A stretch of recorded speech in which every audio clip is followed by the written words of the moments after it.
Modi ji inflation की दर क्या है इस देश में? वो 6% है। तो 6% 2300 रुपए का हुआ 138 रुपया। तो अगर आपको पिछले साल के रेट भी बरकरार रखने थे तो 2300 प्लस 138 रुपया 2438 रुपया क्विंटल होनी चाहिए।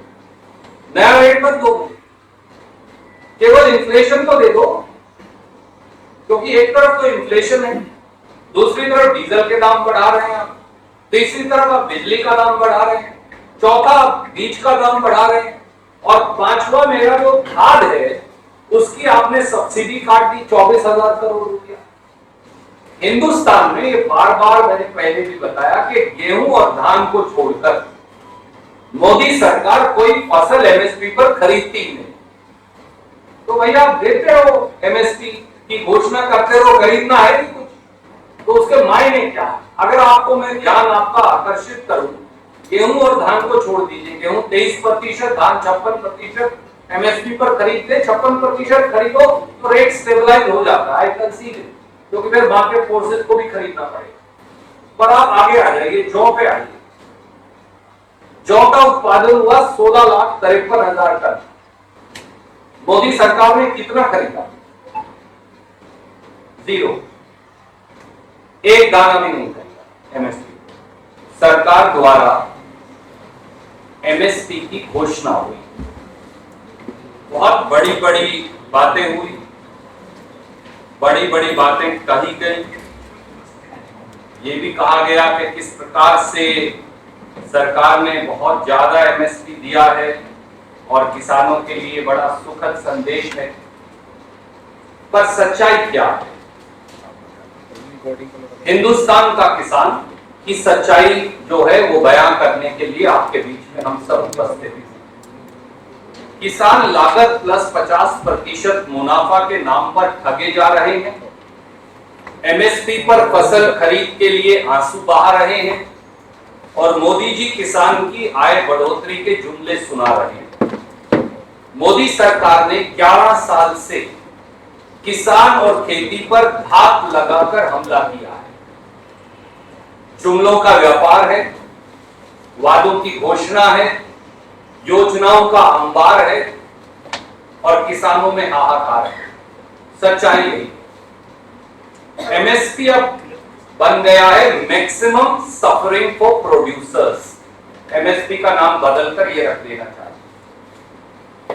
C2 प्लस 50%, स्वामीनाथन की ये जो सिफारिश जिसे वो कहते हैं हमने लागू कर दिया, वो अब जुमला नाथन बन गया। 11 सालों में समर्थन मूल्य की घोषणा की एक झूठी अदायगी हो रही है। C2 क्या है? C2 है इनपुट कॉस्ट, फैमिली लेबर, जमीन का किराया, ये C2 है। मोदी जी ने वायदा किया था और वो आज भी बार बार प्रेस विज्ञप्तियों में कहते हैं कि हम C2 प्लस 50% देते हैं, यानी उस पर 50% मुनाफा देंगे। मैंने इसलिए एक चार्ट आपको दिया है कि सच क्या है। उन्होंने तो कल इश्तिहार जारी कर दिया, पर सच क्या है? पैडी का एमएसपी है 2369 रुपया, 2369। C2 प्लस 50% जो CACP की रिपोर्ट के मुताबिक है वो है 3135। इसका मतलब जो कम प्राइस मिला वो है 766 रुपया। अब 3 बीजेपी जो राज्य हैं, ये मैं CACP की रिपोर्ट से डाटा इसलिए मैंने एक ही चार्ट पर आपके लिए बना दिया, पूरी रिपोर्ट आपको पढ़ाने की बजाय। वो क्या कहते हैं कि वहां लागत क्या है। बिहार कहता है कि हमारे यहाँ धान की लागत है 3,260 रुपया। गुजरात, मोदी जी का अपना प्रदेश, कहता है कि वहां धान की लागत है 3,000 रुपया। महाराष्ट्र कहता है कि वहां धान की लागत है 4,783 रुपया। आप दे रहे हैं 2300 रुपया और आप कह रहे हैं कि ताली बजाओ। तो कैसे बजाए? और यही बाकी की फसलों की स्थिति है। ज्वार में किसान को नुकसान है 1,110 का, बाजरा में 539 का, रागी में 1,078 रुपया प्रति क्विंटल का, मेज में 528 का, तूर और अरहर में 2,259 रुपया प्रति क्विंटल का, मूंग में 2446 का, इत्यादि इत्यादि। और अगर इस चार्ट के आप आखिरी कॉलम को देखें तो भाजपा या भाजपा के जो मित्र प्रांत है अधिकतर, वो भी ये कह रहे हैं कि किसान की लागत एमएसपी से कहीं ज्यादा है। तो आप ना C2 प्लस 50% दे रहे, उसमें भी नुकसान है, और जो भाजपा शासित प्रदेश है उनमें जो फसल की लागत है ना वो दे रहे, मुनाफा तो छोड़ ही दीजिए। तो फिर ये किसान से सीधा सीधा धोखा और छल नहीं तो क्या है? ये राजनीति का विषय ही नहीं, ये केवल CACP की रिपोर्ट और मोदी जी द्वारा जो कल घोषित हुआ है एमएसपी, मैंने केवल वो चार्ट आपके समक्ष रखा।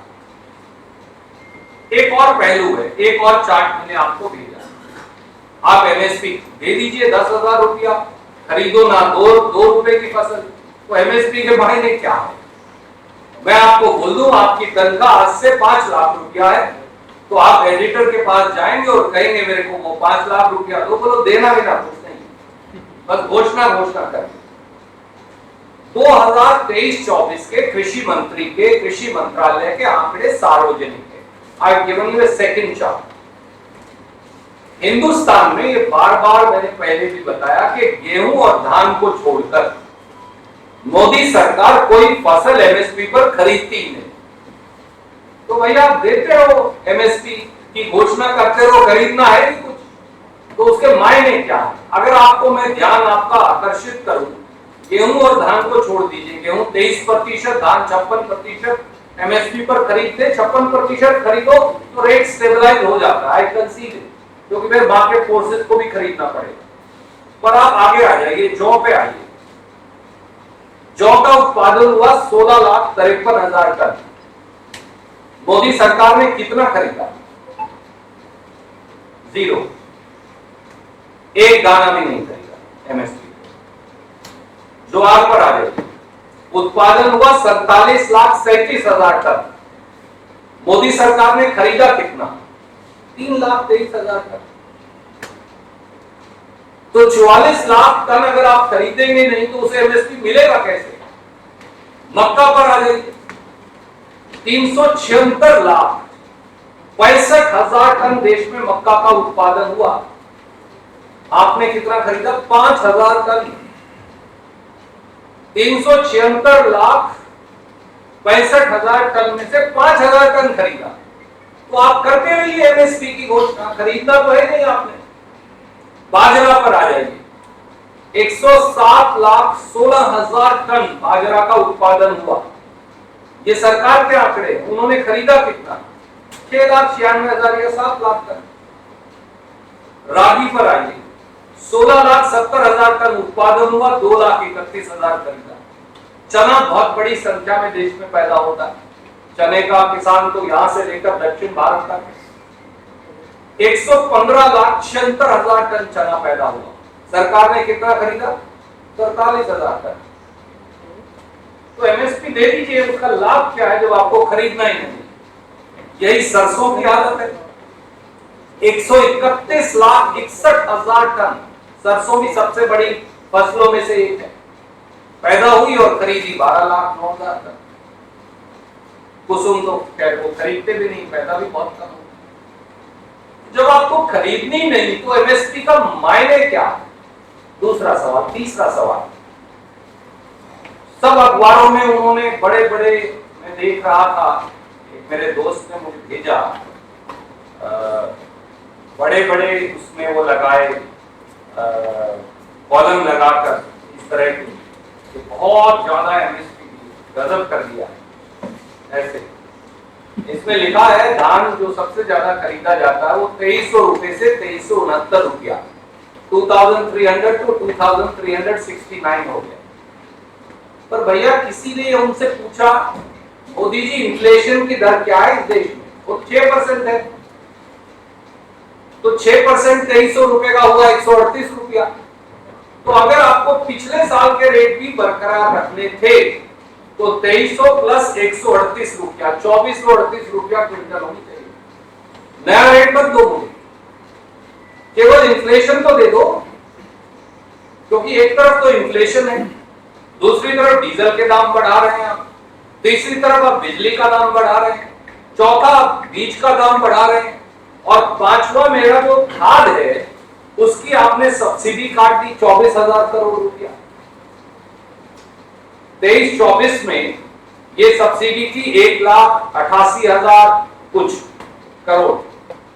इस साल 2024-25 के बजट में है सब्सिडी 1,64,000 करोड़। तो वो 24,000 करोड़ भी तो मेरी जेब से ही जाएंगे, क्योंकि तो किसान की जेब से जाना पैसा। तो आप मेरी खाद की सब्सिडी काट रहे हैं, डीजल के दाम बढ़ा रहे हैं, बिजली और बीज का दाम बढ़ा रहे हैं, कीटनाशक का दाम बढ़ा रहे हैं, जीएसटी लगा रहे हैं, और दूसरी तरफ आप मुझे 6% का इन्फ्लेशन भी नहीं दे रहे और कह रहे ताली बजाओ। कैसे बजाएं ताली? चौथा, एक एग्रीकल्चर स्टैंडिंग कमेटी पार्लियामेंट की, सहयोग से मैं भी उसका सदस्य हूं। हमने यूनानिमस रिपोर्ट दी, उसमें बीजेपी के मेंबर्स भी शामिल हैं।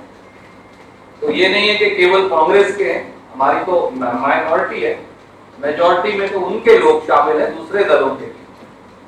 उन्होंने दो बातें की। एक कहा भैया ये कोई फायदा नहीं है, एमएसपी गारंटी का कानून बनाओ।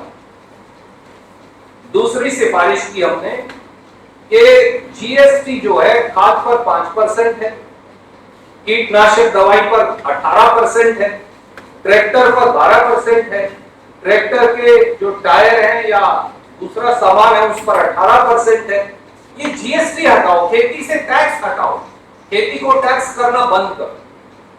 उस रिपोर्ट को प्राइम मिनिस्टर ने लिया और रद्दी की टोकरी में डाल दिया। तो आप पार्लियामेंट की भी नहीं सुनेंगे। आप एमएसपी नहीं देंगे C2 प्लस 50%, आप एमएसपी पर खरीद नहीं करेंगे जो आप घोषणा करते हैं, आप एमएस रेट बढ़ाकर हमें 6% इन्फ्लेशन भी नहीं देंगे, और आप ना एमएसपी गारंटी का कानून देंगे और ना खेती से टैक्स हटाएंगे।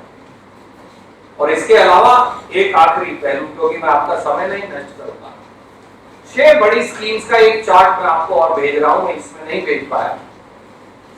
इन्होंने 3 लाख करोड़ खर्च ही नहीं किए। This is that chart, I am not going to read it and waste your time, I made a chart and send you.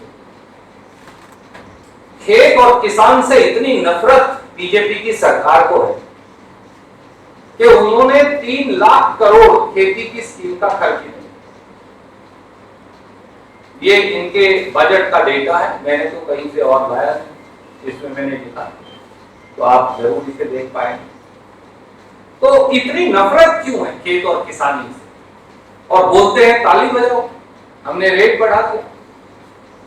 उल्टा किसान को नुकसान होने वाला है। 138 रुपया तो इन्फ्लेशन का आना चाहिए पिछले साल के रेट पे, आप मुझे दे रहे हो 69 रुपया, और ये सारी चीजें महंगी कर रहे हो।